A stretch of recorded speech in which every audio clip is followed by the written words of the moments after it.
Photographers തുടങ്ങിയ ഒരു ഗ്രൂപ്പാണ് നേച്ചർ ഫോട്ടോഗ്രാഫി ക്ലബ്ബ്. അപ്പോൾ നമ്മുടെ അംഗങ്ങളെ അവശത അനുഭവിക്കുന്നവരെ സഹായിക്കുക എന്നുള്ളതും നേച്ചർ ഫോട്ടോഗ്രാഫിയിലൂടെ ജനങ്ങൾക്ക് അവബോധം ഉണ്ടാക്കുക, പ്രകൃതിയെ സംരക്ഷിക്കുന്ന അവബോധങ്ങൾ കുട്ടികളിലും ജനങ്ങളിലും എത്തിക്കുക എന്നുള്ള ഫോട്ടോഗ്രാഫിയിലൂടെ ചെയ്യണം എന്നുള്ള പ്രവർത്തനങ്ങൾ നമ്മൾ പ്രധാനമായും ചെയ്തുകൊണ്ടിരിക്കുന്നത്.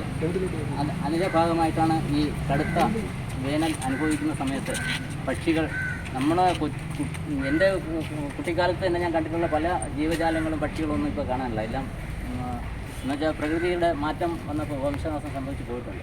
അപ്പോൾ അത് സംഭവിക്കാതിരിക്കാൻ നമ്മളെക്കൊണ്ട് കഴിയുന്ന ചെറിയൊരു പ്രവർത്തനമാണ് നമ്മളിവിടെ ചെയ്യുന്നത്. പക്ഷികൾക്ക് വേനൽക്കാലത്ത് വെള്ളം കൊടുക്കുക എന്നുള്ളത്. അപ്പോൾ അതിൻ്റെ പ്രവർത്തനമാണ് അത്. രണ്ടാമത്തെ പ്രവർത്തനം, ആദ്യത്തെ പ്രവർത്തനം നമ്മൾ പാഠശാല നടത്തി, രണ്ടാമത്തെ പ്രവർത്തനം ഇവിടെ നടക്കുകയാണ്. അപ്പോൾ ഇതിലൂടെ അനുമതി തന്ന ഈ സ്കൂളിൻ്റെ അധികൃതർക്ക് വളരെയധികം നന്ദി രേഖപ്പെടുത്തുന്നു. അതോടൊപ്പം ഇതിലെ വിശിഷ്ടാതിഥികൾക്ക് സ്വാഗതം പറയുന്നതിന് നമ്മുടെ ക്ലബിൻ്റെ joint secretary Praveen.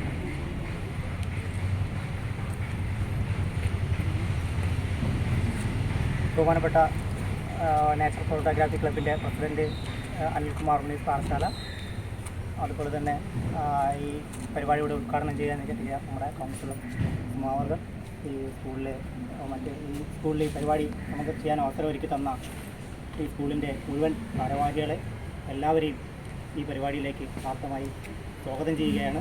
Media max nature photography club എന്ന് പറഞ്ഞാൽ ഫോട്ടോഗ്രാഫർമാരുടെ ഒരു സംഘടനയാണ്. പക്ഷേ ഇത് ഫോട്ടോഗ്രാഫിയെ മാത്രം സ്നേഹിക്കുന്ന ഫോട്ടോഗ്രാഫർമാരുടെ സംഘടനയല്ല. അതോടൊപ്പം തന്നെ നമ്മുടെ സാമൂഹ്യ മൂല്യങ്ങൾക്കും കൂടെ പ്രാധാന്യം കൊടുത്തുകൊണ്ട് എല്ലാവരിലും സമൂഹത്തിനും പ്രകൃതിക്കും ഫോട്ടോഗ്രാഫി എന്ന കലയിലൂടെ നമുക്ക് എങ്ങനെ നല്ല കാര്യങ്ങൾ ചെയ്യാം, നല്ല പ്രവർത്തനങ്ങൾ ചെയ്യാം, പ്രകൃതി എങ്ങനെ സംരക്ഷിക്കാം, ഇത് എങ്ങനെ ഈ ബോധവൽക്കരണം ജനങ്ങളിലേക്ക് എത്തിക്കാം, അങ്ങനെയൊക്കെയുള്ള നിരവധി പരിപാടികളാണ്. അതോടൊപ്പം തന്നെ നമ്മുടെ കൂടെ നിൽക്കുന്ന ആൾക്കാർക്ക്, അവശത അനുഭവിക്കുന്ന ആൾക്കാർക്ക് നമ്മൾ അവരെ സഹായിക്കുക, അങ്ങനെ നിരവധി സാമൂഹിക മൂല്യങ്ങൾക്ക് പ്രാധാന്യം കൊടുത്തുകൊണ്ടുള്ള പരിപാടിയാണ് ക്ലബ്ബുകൾ സംഘടിപ്പിച്ച് വരുന്നത്. അതിൻ്റെ ഭാഗമായിട്ടാണ് ഇപ്പോൾ ഈ വേനൽ ചൂടിൽ നമുക്കറിയാം, നമ്മളെല്ലാവരും ഒരുപാട് ജലം പാഴാക്കി കളയുന്നവരാണ്. ആ പാഴാക്കി കളയുന്ന ആ ജലത്തിൻ്റെ ഒരു വിഹിതം അത് നമ്മുടെ ഈ പ്രകൃതിയിലുള്ള പക്ഷികൾക്കും മൃഗങ്ങൾക്കും എല്ലാം അവകാശപ്പെട്ടതാണ്. അപ്പോൾ ഈ വേനൽ ചൂടിൽ പക്ഷികൾ വെള്ളം കിട്ടാതെ ഒരുപാട് ബുദ്ധിമുട്ടുന്ന ഒരുപാട് കാഴ്ചകൾ നമ്മൾ പല മാധ്യമങ്ങളിലൂടെയൊക്കെ കാണുന്നതാണ്. അപ്പം അങ്ങനെ ആ പക്ഷികൾക്ക് നമുക്ക് പാഴാക്കി കളയുന്ന ആ ജലത്തിൻ്റെ ഒരു വിഹിതം നമ്മൾ അവർക്ക് വേണ്ടിയിട്ട് മാറ്റിവെക്കുന്ന ഒരു പരിപാടി. ആ പരിപാടിയെ തണ്ണീർ കുടം എന്നാണ് നമ്മൾ ആ പദ്ധതിക്ക് പേരിട്ടിരിക്കുന്നത്. അത് ഭാരതീയ വിദ്യാപീഠം സെൻട്രൽ സ്കൂളിൽ നമ്മൾ ഈ പരിപാടി ആദ്യമായിട്ട് തുടങ്ങി. എന്തുകൊണ്ടാണിത് ഈ സ്കൂളിൽ ഇങ്ങനെ ഈ ഒരു പരിപാടി ചെയ്യുന്നതെന്ന് പറഞ്ഞു കഴിഞ്ഞാൽ, ഈ സ്കൂളിൽ ഈ പരിപാടി ചെയ്യുന്നതോട് ഇപ്പോൾ ഭാരതീയ വിദ്യാപീഠത്തിൽ അവധി ചെയ്തു, അത് നല്ലൊരു വിജയമായിരുന്നു. ആ പരിപാടി അവർ ചെയ്യുകയും അപ്പോൾ തങ്ങളുടെ സ്കൂൾ മാതൃകാപരമായ ഈ ഒരു പരിപാടി ചെയ്തു. അത് അവരുടെ ഗ്രൂപ്പുകളിലും ഒക്കെ ഇട്ടിട്ട് കുട്ടികളോട് നിർദ്ദേശിക്കുകയാണ്, നിങ്ങളും വീടുകളിൽ ഒരു പാത്രം വെള്ളം ഈ കിളികൾക്ക് വേണ്ടിയിട്ട് വയ്ക്കണം. അങ്ങനെ നിരവധി കുട്ടികൾ ഇത് ചെയ്യുന്നുണ്ട്. അപ്പോൾ അത് സമൂഹത്തിൻ്റെ തന്നെ ഒരു പരിപാടിയായിട്ട് മാറി.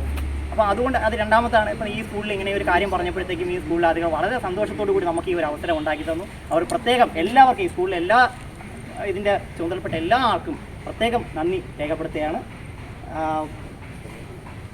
എല്ലാവരെയും ഈ പരിപാടിയിലേക്ക്, ഇവിടെ വന്ന കുട്ടികളെ എല്ലാവരെയും ഈ പരിപാടിയിലേക്ക് ഹാർദമായി സ്വാഗതം ചെയ്യും. നമസ്കാരം. കുട്ടികളെ സംബന്ധിച്ച് ഇതൊരു വലിയ അറിവ് കിട്ടുന്ന ഒരു കാര്യമാണ്. കാരണം അവരിതിനെക്കുറിച്ച് ചിന്തിക്കില്ല.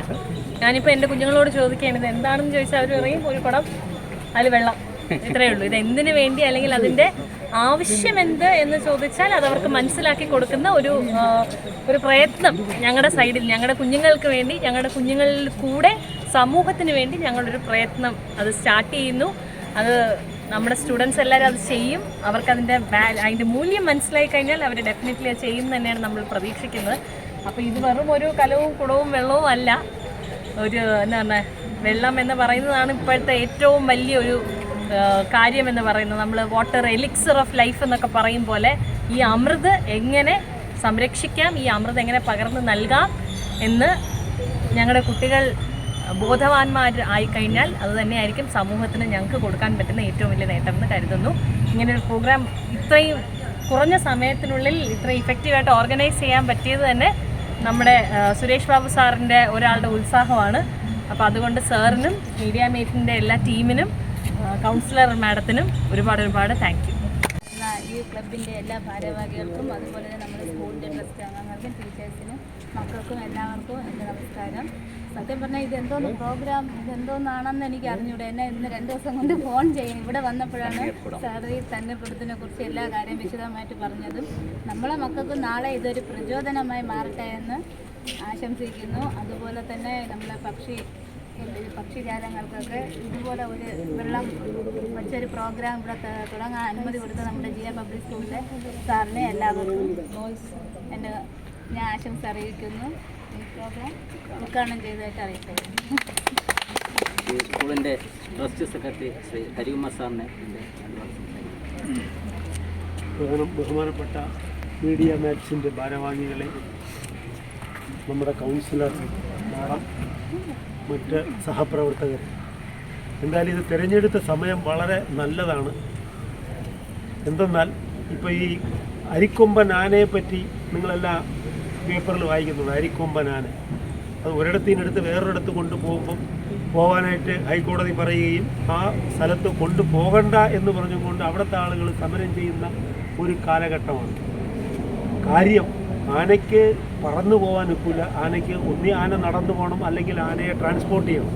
ട്രാൻസ്പോർട്ട് ചെയ്യാൻ നമ്മളെ ജനം സമ്മതിക്കില്ല. പിന്നെ ആനയ്ക്ക് നടന്ന് പറമ്പിക്കുളത്ത് എത്താനും പറ്റില്ല. അപ്പോൾ ആനയുടെ കണ്ടീഷൻ വളരെ മോശമാണ്. ഇന്നലെ ഹൈക്കോടതി അത് തന്നെ പറഞ്ഞു. എവിടെയെങ്കിലും ആനയെ കൂട്ടിലിടാൻ പറ്റില്ല, പക്ഷെ തുറന്ന് തന്നെ വിടണം. തുറന്നു വിടാൻ പറഞ്ഞപ്പോൾ ഇന്നലെ ഒരു ഏഷ്യാനെറ്റിൻ്റെ ന്യൂസ് ചാനലിൽ ഞാൻ രാത്രി കണ്ടതാണ്. ഒരു സ്ത്രീ പറയുകയാണ്, ആദിവാസി സ്ത്രീ, അവരെ ആനയെ ഒരു കാര്യം ചെയ്യണം, എടുത്ത് ഹൈക്കോടതി ജഡ്ജിയുടെ വീട്ടിൻ്റെ മുമ്പ് കൊണ്ടുവയ്ക്കണം. അവിടെ കെട്ടിയിട്ട് അവരെ വെള്ളം കൊടുക്കട്ടെ. ആന വെള്ളം കുടിക്കാനോ ആഹാരം തിന്നാനോ ഇനി താഴെ വരുന്ന കാരണം നമ്മൾ തന്നെ ഈ പ്രകൃതിയുമായിട്ട് ബന്ധപ്പെട്ട് ഒരുപാട് ഈ എന്താ പറയുന്ന പരിസ്ഥിതിയെ ദോഷം വരുന്ന രീതിയിൽ നമ്മൾ കയ്യേറി പാർത്ത് പട്ടയം വാങ്ങി ഓരോ മന്ത്രിമാരും മത്സരിച്ച് ഇതാറ് പറഞ്ഞതുപോലെ കുട്ടികൾ ഈ സ്കൂളിൽ നിന്നായിരിക്കണം ഇത് തുടങ്ങേണ്ടത്. എങ്കിൽ മാത്രമേ കുട്ടികൾക്ക് നന്മ എന്നുള്ള ഒരു കാര്യം മനസ്സിലെപ്പോഴും വരുള്ളൂ. കാരണം അതല്ലെങ്കിൽ കുട്ടികൾ, നമ്മൾ പണ്ടൊക്കെ അറിയാം, നമ്മൾ ഭക്ഷണം കഴിച്ചതിന് ശേഷം ആദ്യം കാരണവന്മാരൊക്കെ ഒരു ഉരുള ചോറെടുത്ത് കാക്കയെ കൊണ്ട് വച്ചിട്ടാണ് ഭക്ഷണം കഴിക്കുന്നത്. ഇപ്പോൾ ആദ്യം കാക്കയെ ഓട്ടിക്കും. കാക്ക കൊതിവിടുമെന്ന് പറഞ്ഞ് ഓട്ടിച്ചതിന് ശേഷമാണ് നമ്മൾ ആഹാരം കഴിക്കുന്നത്. ഇതുപോലെ ക്ലബ്ബുകൾ വഴി കുട്ടികൾക്ക് ഇതൊരു പ്രചോദനമാണ്. അത് ഞങ്ങൾക്ക് ഈ ടീച്ചേഴ്സിൻ്റെ അടുത്തും പറയാനുള്ളതാണ്. ഈ ഭക്ഷണം കഴിക്കുന്നതിന് മുമ്പേ കാക്കയ്ക്കോ പക്ഷിക്കോ എന്തെങ്കിലും കൊടുക്കാൻ, ഒരു ഉരുള ചോറ് എടുത്ത് കൊടുക്കാൻ നിങ്ങൾ അത് എന്താ പറയുന്നത് കുട്ടികളെ പ്രോത്സാഹിപ്പിക്കുകയാണെങ്കിൽ തീർച്ചയായും ആ കുട്ടി വീട്ടിൽ പോയി ഇത് ചെയ്യും, പ്രാക്ടീസ് ചെയ്യും. അങ്ങനെ ഈ സ്കൂളിൽ നിന്ന് ഈ 3000-ഓളം കുടുംബങ്ങളിലേക്ക് ഇത് പകരും. അങ്ങനെ 3000 കുടുംബങ്ങൾ അത് സ്പ്രെഡാകുമ്പോൾ അതങ്ങനെ ഇങ്ങനെ വളർന്നു. അപ്പോൾ അതിലേക്ക് വേണ്ടിയും കൂടെ ഒരു ശ്രമം നടത്തുക. വെള്ളം മാത്രം പോരാ, ഭക്ഷണവും വേണം. അതിനും കൂടെ നമുക്ക് ചെയ്യാൻ പറ്റും. എന്തായാലും ഇതൊരു നല്ല സംരംഭമാണ്. എല്ലാവർക്കും ഇതിൻ്റെ വിജയശില്പികൾക്ക് എല്ലാവിധ ആശംസകളും നേരുന്നു.